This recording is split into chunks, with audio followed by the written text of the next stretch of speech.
Oh, it is you.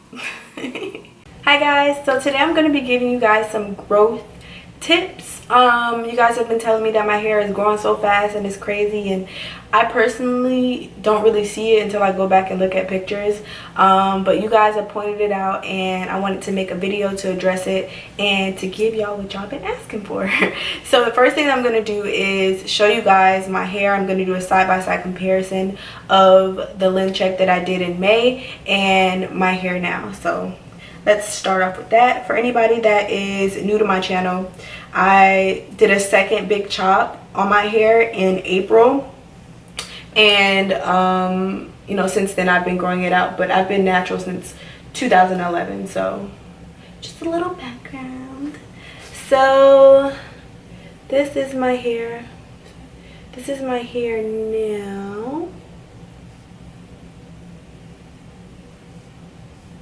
Okay, so I'm gonna start off with the basics and then I'm gonna go to the more specific things that I do to grow my hair. So the first thing is gonna be create a hair regimen.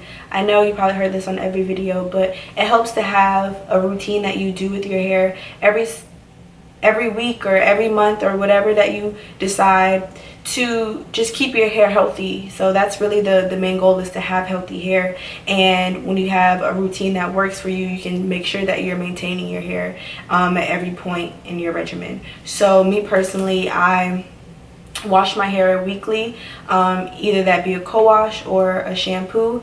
I tend to do a shampoo every 3 weeks or something, every 3 or 4 weeks, and I deep condition every week. Sometimes I trade out my deep conditioner for a protein treatment when my hair needs it, and just throughout that week I try and leave it alone. I don't mess with it too much, and that's what works for me. So I'm going to leave a template at the bottom to help you guys figure out your regimen, and it's really going to be trial and error. Like I said, this is my second big chop and I've been natural for years, so I figured out what my hair liked and didn't like on this second time around. So I'm definitely able to do more to keep my hair healthy, things that I didn't know when I first started. So number 2 is obviously protective styles. You want to keep your hair away. You don't want to mess with it too much. I really was like I was a culprit for this. Like, I would touch my hair all the time. I would want to try different products every 2 days, and I would want to do a different style every 2 days. I would get very tired. But try to just do low manipulation styles that you can do, and then you can leave your hair alone for the rest of the week or the rest of 2 weeks or what have you. So I've done braids, I've done Marley twists, I've done goddess locks, I've done clip-ins. Clip-ins actually help, especially when you twist it and put the clips over it instead of twisting the hair inside, if that makes sense.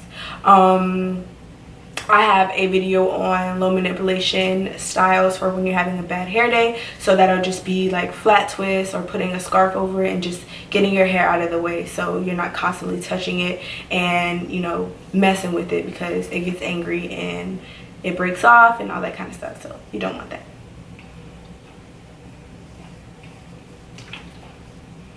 So number 3 is scalp massages. If you're sitting at your house and you're not doing nothing, or you know, you're just watching TV, it really helps to just like go in and just like rub your scalp and get the blood flowing, and it feels really good. And if you want to up the ante a little bit, you can add an oil. My favorite is Jamaican black castor oil. So just put some on your fingertips and massage your scalp in. I'm going to be doing a separate video on how I use Jamaican black castor oil to grow my hair, because I feel like it's been very helpful in making sure that I'm retaining length and that my scalp is healthy.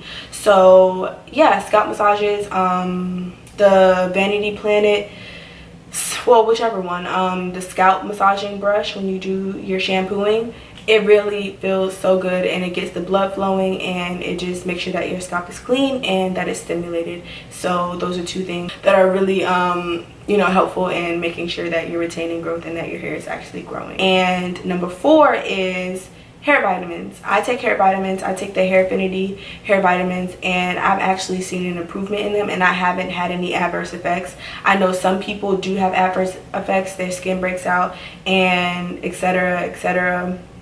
But for me, I haven't had any of that, so you would kind of just want to try it and see, you know, how your body reacts to it. I don't think it's anything that's going to be detrimental to your health. It's just going to be cosmetic, and you know, so you just got to see if it works for you. There's different kinds. Like I said, I use the Vanity ones, and I'm also going to do a separate video on that with some pictures to show you guys progress pics and whatnot. That is really it. I do what my hair likes. I don't listen to what every YouTube guru is saying. If they're saying something and I know that's not what agrees with my hair, I kind of just skip over that, and maybe they have another tip that might work. But you have to listen to your hair, and you have to learn and know what your hair needs and what it wants. And I think that's the most important thing, and that's what I've learned over these years. And that's why I did struggle those years, because I was still trying to figure it out, and I didn't really know, and I was trying to look to everybody else and see what they were doing. But I just ended up forcing somebody else's regimen on my hair, and that's not what my hair needed. So I realized that I can't straighten my hair too much. I straighten my hair once every 1 to 2 years, and I let that be that. Coloring is fine for my hair. Coloring doesn't mess it up, and my hair still grows after it's color treated. So that's something that I personally could do that you maybe couldn't. So those are things that you want to keep in mind. What maintains the overall health of your hair and the health of your scalp, and that's what's going to contribute to its growth. Lastly, I would say just make sure that you're embracing your hair at every length, at every style you can do. Just embrace it for what it is currently, instead of obsessing too much over what you want it to be or what you want it to look like, because that's only going to make the journey feel longer if you are focusing on what's going to happen in 2 years or what it's going to look like in 2 years and wanting that now, instead of just, you know, embracing what it is now and learning how to work with it at its current state.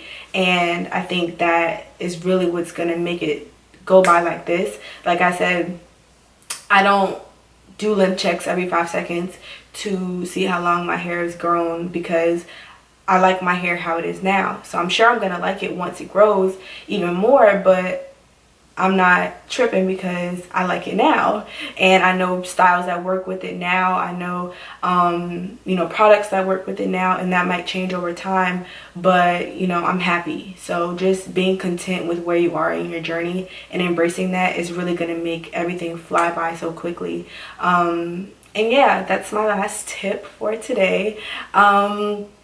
Like I said, I'm going to be posting a more in-depth video on the hair vitamins and the Jamaican black castor oil, because those are two things that you can add to your regimen if you don't have them already in there, that I think would really aid to your growth, outside of, you know, the protective styling and, you know, the mentality change and all that kind of stuff. Those are things that you can physically do to try and get your hair healthy and try to get your scalp healthy for growth. So make sure you stay tuned for those. So subscribe to my channel so you don't miss them, and I want to see you next time, child. So click that button. See you later, guys. Bye. Mwah.